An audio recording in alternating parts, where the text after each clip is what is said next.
நேத்து நடந்தது T20யா இல்ல ஆடியன்ஸுக்கு எல்லாருக்குமே கேட்ச் அண்ட் கேட்ச் பிராக்டிஸ் குடுத்தாரு அபிஷேக் சர்மா. நேத்து நடந்த மேட்ச் நீங்க பார்க்கலனா கூட பரவால்ல.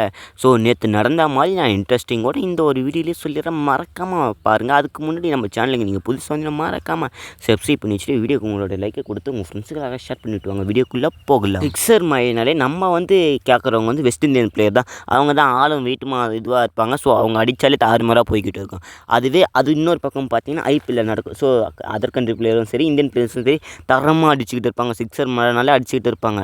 அதுக்கப்புறம் நேற்று நடந்த T20யில் அதாவது இந்தியாவுக்கும் இங்கிலாந்துக்கும் நடந்த 5வது T20யில் பார்த்தீங்கன்னா ஒருத்தர் மரணாடி அடித்தார். ஸோ சிக்ஸர் மழை அபிஷேக் சர்மான்னு சொல்லலாம். ஸோ சிக்ஸர் அபிஷேக்னு சொல்லி வச்சுருக்காங்க நம்ம இந்திய டீமை பொறுத்த வரைக்கும். அந்த மாதிரி 13 சிக்ஸு பார்த்தீங்கன்னா அடித்து இங்கிலாந்தே கதற விட்டுருக்காரு. ஸோ அதை பற்றி தான் நீங்கள் ஒரு முழுசாக தெரிஞ்சுக்க போகிறோம். அபிஷேக் சர்மாவுக்கு வெறும் 24 வயசு தான் ஆகுது. அதுக்குள்ளே பார்த்தீங்கன்னா பல ரெக்கார்டை பண்ணி வச்சிருக்காருன்னு சொல்லி வச்சுருக்கணும். அதாவது லெஃப்ட் ஹேண்ட் பேட்ஸ்மேனில் ஸோ ஃபாஸ்டஸ்ட்டு 50 வச்சிருக்காரு இவங்களும்.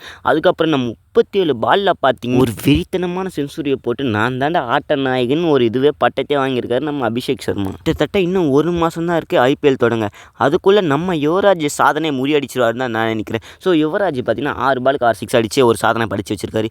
இவங்க பார்த்தீங்கன்னா அதையும் முடிச்சிருவாங்கன்னு தான் நான் நினைக்கிறேன் இந்த வரப்போகிற 2025 ஐபிஎல்ல. ஸோ பங்கமாக விளையாடிங்கிட்டு இருக்காங்க. அதுக்கப்புறம் நான் T20லே 10 சிக்ஸஸ்க்கு மேலே நம்ம இந்தியன் டீமில் யாருமே அடிச்சதில்லை.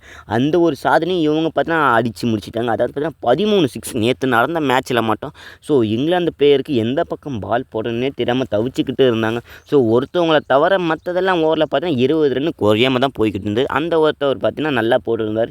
ஸோ அவங்க ஓவரில் ரன்னு போய்கிட்டு தான் இருந்தார். விக்கெட் எடுத்துறாரு. அதுக்குள்ளே மேட்ச் கொஞ்சம் டஃபாக போன மாதிரி இருந்தது. அதுக்கப்புறம் நம்ம அபிஷேக் சர்மா பேட்டிங்கில் தான் இந்த அடி அடிச்சுட்டு போனாருன்னு கேட்டிங்கன்னா அதுதான் இல்லை. பவுலிங்கும் பார்த்தீங்கன்னா ஒரு ஓவர் போட்டு 3 ரன்னு கொடுத்து 2 விக்கெட் பார்த்தீங்கன்னா எடுத்திருப்பார். தரமாக நடந்திருக்கும். நேற்று ஒரு மேட்ச் ஸ்கோர் போர்டை மட்டும் பார்க்க சொல்ல. ஸோ அது என்ன நான் உங்களுக்கு காமிக்கிற மறக்காமல் பாருங்கள். நேற்று நடந்த மேட்ச்சில் மட்டும் இந்தியா கிட்டத்தட்ட 150 ரன்கள் வித்தியாசத்தில் பார்த்தா வெற்றி அடைஞ்சிருக்காங்க. இதை பற்றி நீங்கள் என்ன நினைக்கிறீங்கன்னு மறக்காமல் உங்கள் கருத்து கமெண்ட்டை சொல்லிட்டு வீடியோ பிடிச்ச மறக்காமல் லைக் கொடுத்துட்டு உங்கள் ஃப்ரெண்ட்ஸுக்கு எல்லாரும் ஷேர் பண்ணுங்கள். நம்ம இந்தியா பார்த்தீங்கன்னா டாஸை தோற்று பார்த்தீங்கன்னா பேட்டிங்கை பண்ண ஆரம்பித்தாங்க. அதில் பார்த்தீங்கன்னா 20 ஓவருக்கு 247 ரன் அடித்து 9 விக்கெட்டுகளை எடுத்துருந்தாங்க. அதுக்கப்புறம் அதில் பார்த்தீங்கன்னா சரியாக விளையாடுறது நான் உங்களுக்கு முன்னாடி சொல்லியிருப்பேன். 54 பாலுக்கு பார்த்தீங்கன்னா 135 ரன் அடித்த அபிஷேக் சர்மா தான். ஸோ அதுக்கப்புறம் பார்த்தீங்கன்னா சிவம் டுபே ஒரு 13 பாலுக்கு ஒரு 13 ரன் அடித்தார். பரவாயில்ல. ஸோ திலக் வர்மா 24 ரன் அடிச்சிருந்தார். பரவாயில்ல, நல்லாவே இருந்தது. அதுக்கப்புறம் இவங்களில் இங்கிலாந்து பவுலரில் யார் நல்லா போட்டிருக்காங்கன்னு தெரிஞ்சாக்கா ஸோ கார்ஸ் இவங்க தான் நல்லா போட்டிருக்காங்கன்னு நினைக்கிறேன். 4 ஓவருக்கு பார்த்தீங்கன்னா 38 ரன் கொடுத்து 3 விக்கெட் எடுத்திருக்காங்க. அதுக்கப்புறம் மார்க் வுட் அவங்க நல்லா போட்டிருக்காங்க. 32 ரன் கொடுத்துருக்காங்க. அடுத்து என்ன பேட்டிங் ஆட வந்த இங்கிலாந்து இதை பார்த்தீங்கன்னா கொஞ்சம் பாதிக்கு மேலே பார்த்தீங்கன்னா கம்ப்ளீட் பண்ணுவாங்கன்னு நினச்சா ஸ்கோரை அதான் இல்லை. செஞ்சுரி கிட்ட கூட வரல. அவங்களுடைய நிலைமை அந்த மாதிரி இருந்தது.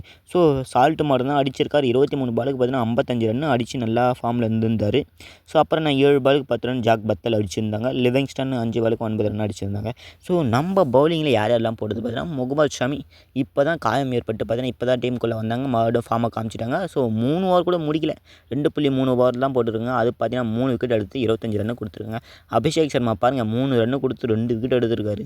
சிவம் டுபே 11 ரன்னு அதாவது 11 ரன் கொடுத்து 2 விக்கெட் எடுத்திருக்காரு. 2 ஓவர் போட்டிருக்காரு. ஸோ இந்த மாதிரி இன்ட்ரெஸ்டிங்கான கான்வர்சேஷன் தெரிஞ்சுக்க ஜிஎல் சந்துருவை மறக்காமல் சப்ஸ்கிரைப் பண்ணிச்சுட்டு வீடியோ பிடிச்சா லைக் கொடுத்து உங்கள் ஃப்ரெண்ட்ஸுக்கு ஷேர் பண்ணுங்கள். அடுத்த வீடியோவில் இன்ட்ரெஸ்டிங்கான கான்வர்சேஷனில் சந்திக்கலாம்.